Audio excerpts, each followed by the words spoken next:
നിങ്ങളുടെ മനസ്സിൽ എന്തെങ്കിലും വിഷമമുണ്ടോ? അതായത് എന്റെ കട എങ്ങനെ വീടും, ഞാൻ എന്റെ വീടിന്റെ പണി എങ്ങനെ ഞാൻ പൂർത്തീകരിക്കും, എന്റെ ജോലിയിൽ സാലറി കൂടുന്നില്ല, എനിക്ക് വേറെ ജോലിക്ക് മാറണ്ടേ, എനിക്ക് മക്കളില്ല, എന്റെ മക്കള് നന്നാവുന്നില്ല, ബിസിനസ്സിൽ ഇപ്പോൾ ഡൗൺ ആയി, ഇങ്ങനെ ഓരോരുത്തർക്കും മനസ്സിൽ എന്തെങ്കിലും വിഷമം. ഈ വീഡിയോ കാണുന്ന ഓരോരുത്തർക്കും ഞാൻ പറഞ്ഞ ഏതെങ്കിലും ഒരു കാറ്റഗറിയിൽ വിഷമമുണ്ടോ? അതായത് എല്ലാം ഒന്നിച്ചുള്ള വിഷമവും ഉണ്ടാവും അല്ലെ? എങ്കിലും നിങ്ങൾ വിഷമിക്കേണ്ട, ടെൻഷൻ അടിക്കേണ്ട. വിഷമിക്കുന്ന ആൾക്കാർക്കും അതെ വിഷമില്ലാത്ത ആൾക്കാരുണ്ടോ? ഒന്നും ഒരു ടെൻഷൻ ഇല്ലാതെ അങ്ങനത്തെ ആൾക്കാർ വളരെ കുറവായിരിക്കും. ഇനി അങ്ങനത്തെ ആൾക്കാരും സന്തോഷിക്കുക. അതുപോലെ ടെൻഷനും വിഷമവും മനസ്സിലുള്ളവർക്കും സന്തോഷിക്കാനുള്ള ഒരു ഹദീസാണ്. അതിനും വിഷമങ്ങളും പ്രയാസം വരുമ്പോൾ നമ്മളെ മനസ്സിലുണ്ടെങ്കിൽ തന്നെ നമ്മൾ അതിങ്ങനെ ക്ഷമിച്ചു കൊണ്ടിരിക്കുമ്പോൾ തന്നെ നമുക്ക് അള്ളാഹു നമ്മുടെ പാപങ്ങൾ പുറത്തരുന്നു. അത് മാത്രമല്ല ആ ക്ഷമയ്ക്ക് പകരമായി നമുക്ക് സ്വർഗവും അള്ളാഹു തരുന്നു. അപ്പൊ ഈ ടെൻഷൻ അള്ളാഹ് തരുന്നതിന്റെ മനസ്സിൽ നമുക്ക് വിഷമം തരുന്നത് എന്തിനാ? നമ്മളെ ക്ഷമിക്കുന്നത് പോലെ നമ്മൾ ഈ നിസ്കരിച്ചുകൊണ്ട് ഖുർആൻ ഓതി ഒരുപാട് നിസ്കരിച്ചുകൊണ്ട് സ്വർഗത്തിൽ പോകുന്ന എന്ന് ആരും വിചാരിക്കേണ്ട.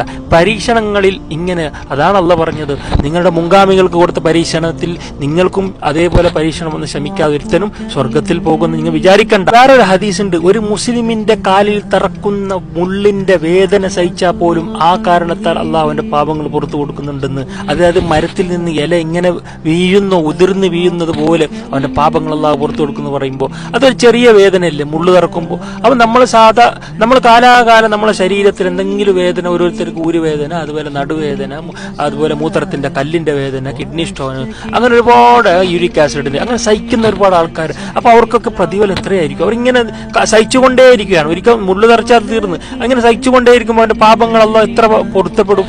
അള്ളാഹു അവന്റെ പാപങ്ങൾക്കൊന്നും ഇല്ലാതായിരിക്കില്ലേ അവൻ അള്ളാഹുവിന്റെ മുമ്പിലേക്ക് പോകുന്നത്?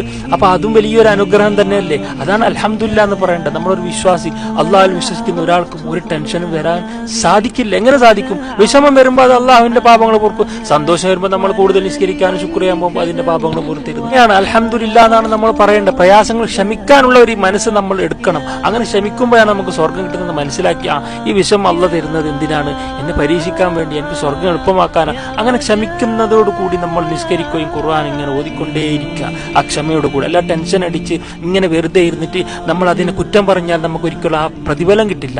നമ്മൾ ഒരിക്കലും നമ്മളെ രോഗത്തിന് കുറ്റം പറയാൻ പാടില്ല. എന്ന് പറഞ്ഞാൽ ഇവിടെ നമ്മൾ രോഗിയായി ജീവിച്ച് കാലുവേദന, ജീവിതകാലം മുഴുവൻ മുട്ടുവേദന ഇങ്ങനെ സഹിച്ച് അള്ളാഹുവിന്റെ അടുക്ക പോകുമ്പോൾ അള്ളാഹു നമുക്ക് തരുന്ന പ്രതിഫലം കാണുമ്പോൾ, ഇവിടെ രോഗിയല്ലാത്ത ആൾക്കാരുണ്ടല്ലോ, ഒരു രോഗം ഇല്ലാതെ ഇവിടെ ജീവിച്ച ആൾക്കാർ, അള്ളാഹു അവർക്ക് കൊടുക്കുന്ന പ്രതിഫലം ഈ രോഗിയല്ലാത്ത പറയുമത്ര അള്ളാഹുവിനോട്, അള്ളാഹുവെ ഇങ്ങനെയാണെങ്കിൽ ഇങ്ങനെ പ്രതിഫലം കിട്ടുന്നു എന്ന് അറിഞ്ഞിരുന്നെങ്കിൽ എന്റെ ശരീരത്തിനെ കത്രിക കൊണ്ട് മുറിച്ചിരുന്നെങ്കിൽ എത്ര നന്നായിരുന്നു ദുനിയാവിൽ, എനിക്കും പ്രതിഫലം കിട്ടില്ലായിരുന്നു. അള്ളാഹു നമുക്ക് എന്ത് തരുന്നുണ്ടെങ്കിൽ സുഹൃത്തുക്കളെ അത് ഖൈറിന് വേണ്ടി മാത്രമാണ്. ഈ ദുനിയാവ് പരീക്ഷണങ്ങളുടെ ലോകമാണ്. വിഷമിച്ചും ടെൻഷൻ അടിച്ച് ഹൃദയത്തിന് നിങ്ങൾ ഭാരം കൊടുത്ത് ഹാർട്ട് അറ്റാക്കും അതുപോലെ ഡിപ്രഷനായി ജീവിക്കേണ്ട ഒരു ദുനിയാവല്ല.